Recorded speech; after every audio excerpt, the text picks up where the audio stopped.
Welcome back to Gentry's Garage. This time I'll be working on the 37 Chevy two-door sedan again. Gonna start getting this frame ready to go. So I got the frame in the shop.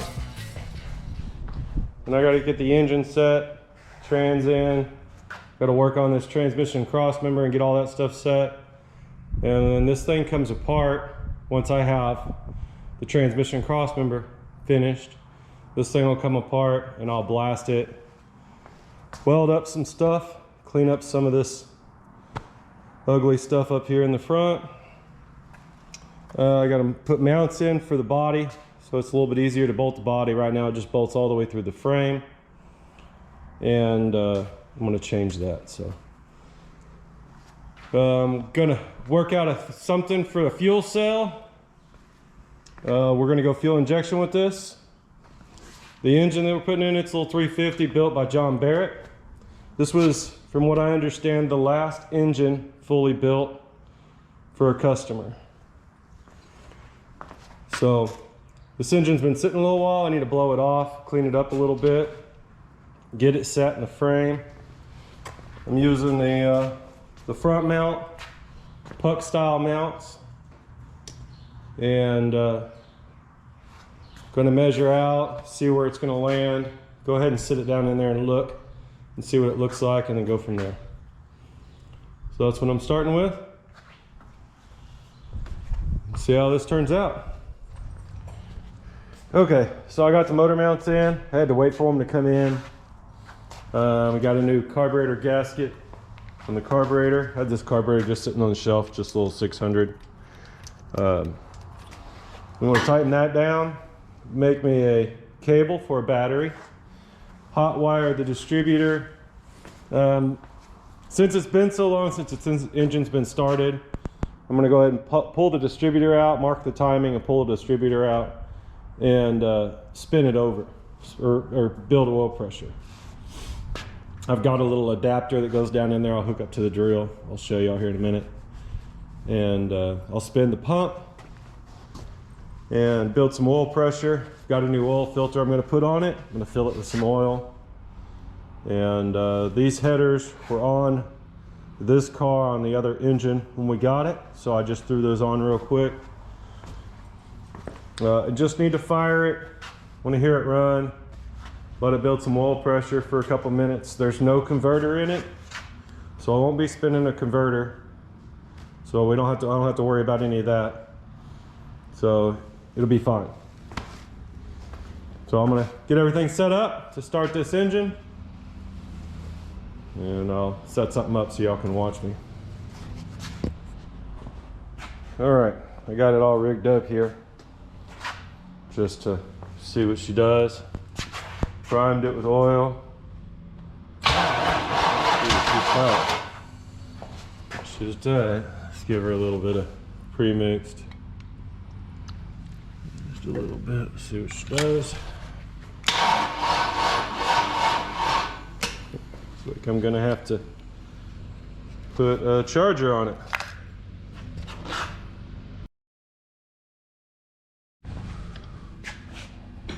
All right, let's try this again. I got the battery charger on it.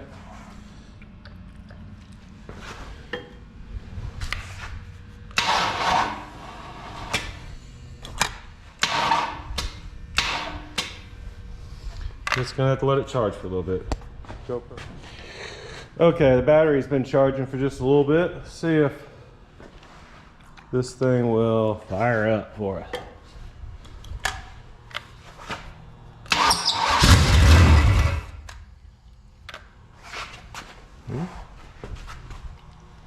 Let's get a little bit in the vent.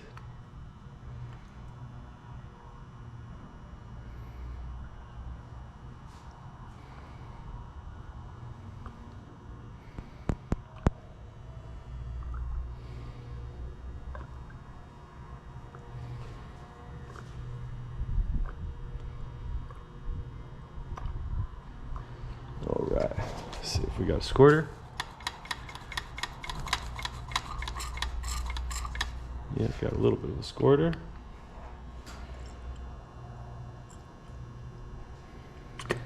Okay. Give her a little shot now.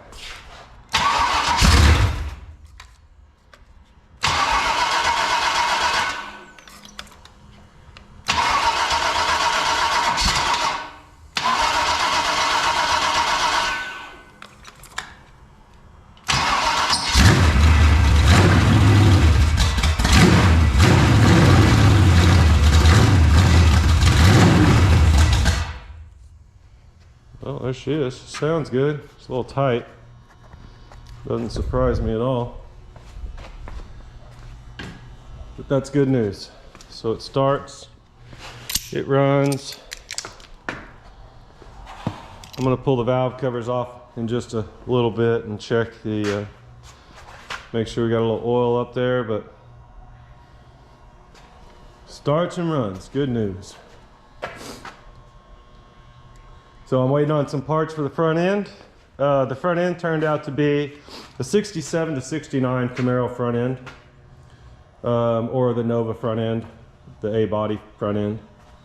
And then the rear end is a C3 Corvette rear end. I've got new coilovers coming for the rear, tubular control arms coming for the front with some QA1 adjustable coilovers. They're running spacers in there, and they had several different spacers in there, and with the fenders on it, it was still too low. The tires rubbed, or were really close to rubbing. So you could see on the headers where they'd been drug a few times. So I may have to do a little modification on the buckets here where the shock comes through, because they've changed it. But going to put new tubular control arms, upper and lower. See these, this is missing a hardware here, and they're pretty rotted out. So since I'm going to have it apart and have it down to the bare frame, I'm going to put all new stuff on it. Put new brakes, paint the calipers, clean up those a little bit, front and rear. The new wheels he bought, they're pretty open so you can see everything. A little bit smaller than the ones on the back because those don't fit under the fenders. So that's what we have. So now I need to get to building the transmission mount, get that done, and the cross member opened up so the transmission could come in and out.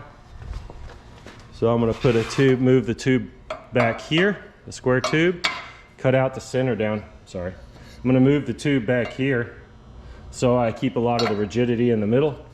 But I'm going to cut out the center so the transmission can be pulled if it needs to be when it's in the car. Because right now it would be really tough to get the transmission out. And then I'll build a new mount.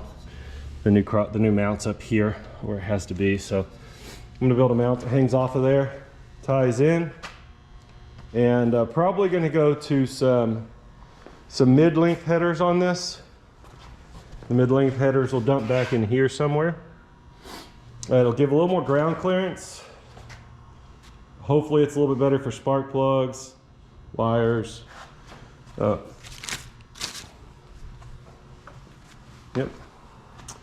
All right. Okay, here's a little time lapse of the transmission mount.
Okay, so I had an issue with my camera and I lost a whole bunch of time-lapse footage on this one.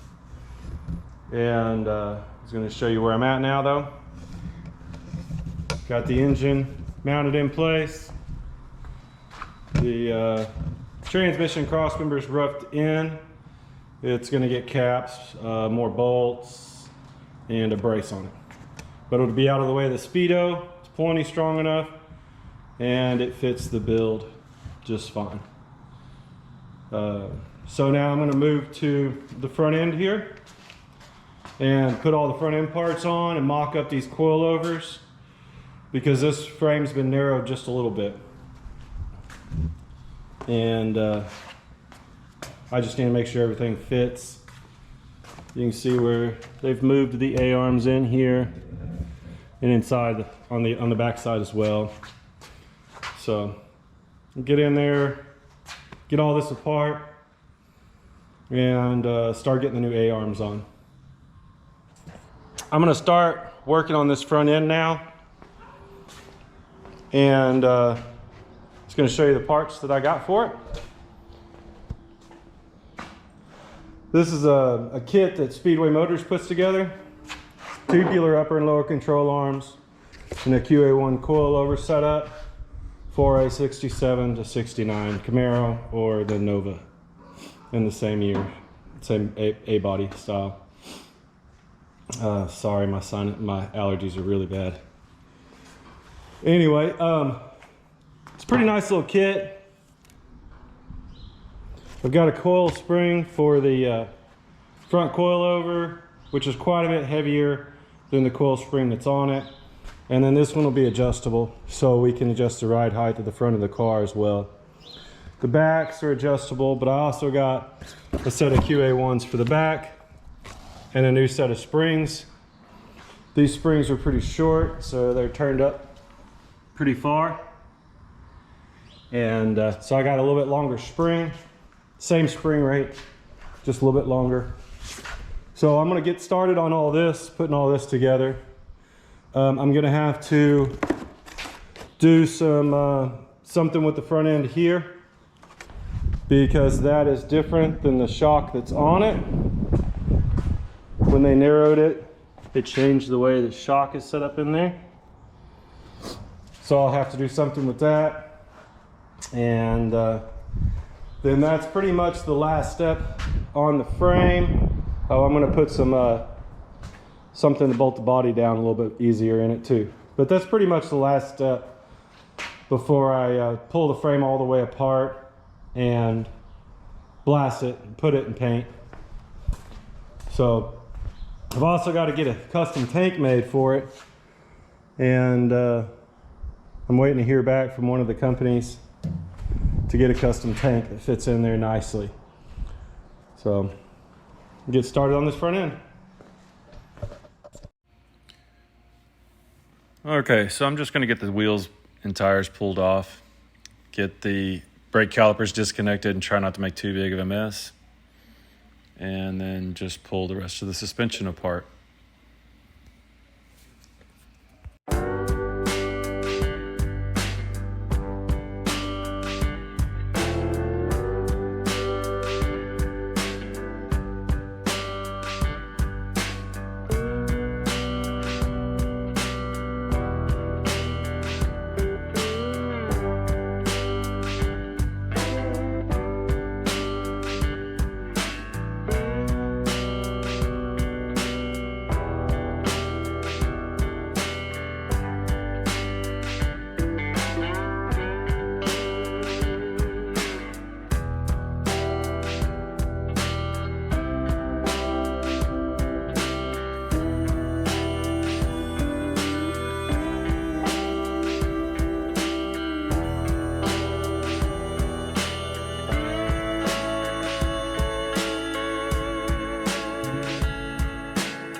Okay. Got the rear coilover mocked up on there. I made a little spacer up top. There's the little spacer. And I'll put a washer on each side of it. I may tack this washer to the spacer just so it's easier to put in. This is what they were running on the other side for the spacers. Just a whole bunch of washers ground down. But you can see how these shocks were drooping off. So I'm worried about the tension being a little high on this, but once we get the car together, be able to tell. The other ones had a lot of, they were turned in a lot, turned up a lot, but they were still drooping out. So I'm just worried that maybe the 200 will be a little bit too high, but we'll find out. They're easy enough to change out and adjust to get just right for the application. So the next step is pull it all apart. The front end up here, the lower control arm is hitting the inside here. You can see where it was rubbing. That's where the Zerk was at. So I'm gonna recess that pocket in a little bit further after I get it apart. And then the upper coil, the shock mount, I'm gonna close this all in and it'll just be a through shock mount. Like that. So it'll work out just fine. So I don't need to do a whole lot more other than pull it all apart, do all the finish welding, make that pocket a little deeper and clean up some stuff, and blast it and put it in prime, start putting this thing back together. Okay, for the next time lapse, I'm just going to go ahead and pull the rear end apart and get the engine and trans pulled out of it.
All right, got the frame all disassembled. Got a couple of bolts to take out there. So now I'm gonna turn it over and recess this. Oh, sorry. I'm gonna turn it over and I'm gonna recess this pocket where the lower control arm was hitting on the back. I'm also gonna take this bump stop off because it's a little too high. Probably gonna redo the way that the anti-roll bar goes on because it's really hard to get on and off. I need to open these up a little bit so we have access to the lower control arm since it's been narrowed. Clean up the cross member, or the center section, I'm sorry, and remove a couple of things. Put the nuts in the frame for the body, and these need to be cleaned up under these motor mounts here. Both sides need to be cleaned up a little bit. And then I'm going to take that master cylinder mount where it's supposed to go under the car. It mounts on the firewall now. And then I'm going to take these nasty looking bump stop brackets off. Crappy looking. And just clean up some stuff, do some grinding, and weld a few spots where it looks pretty nasty. And then it should be ready for blasting, sandblasting. And prime it. And then if everything looks good, I'll paint it. And it'll come back in for reassembly. So I'm gonna get this frame turned over and clean up some of these brackets for now and go from there.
Okay, so everything's finished up on the frame as far as the welding and stuff goes. And I went ahead and blasted it and primed and painted it. I didn't show it, or I'm not going to show it because I've already got it in one of my other videos. If you'd like to see that kind of stuff, just let me know and I'll do more stuff like that. But if you want to go check that video out, it's the one with the Mustang where I did the front clip. So here's the frame, and this is just a driver. There's a couple little spots I got to touch up where I turned it over a little early. But this is a, it's got English Colors bare metal primer on it, their Advantage brand. And I've used that stuff on a lot of things and it works really well. When I went to the black, I had to go to Sherwin-Williams because they closed the English Color down close to me. But I've got, it's just an epoxy enamel, single stage with a hardener. Turned out pretty nice. takes a few days for it to harden, but it sprayed nice, and I think it'll be just fine. So, but I think that's going to about do it for this one. I really appreciate everybody watching. If you would, please like and subscribe. It really does help us out. Helps out the YouTube algorithm and all that stuff too. So we got a lot of other big projects coming up, and I'll be trying to get everything I can put up on YouTube for y'all. So if you have any questions, just leave a comment below and I'll get to them, answer them, or read them, or just depends, I guess, on what y'all put down there. So I really appreciate y'all watching. Have a good day.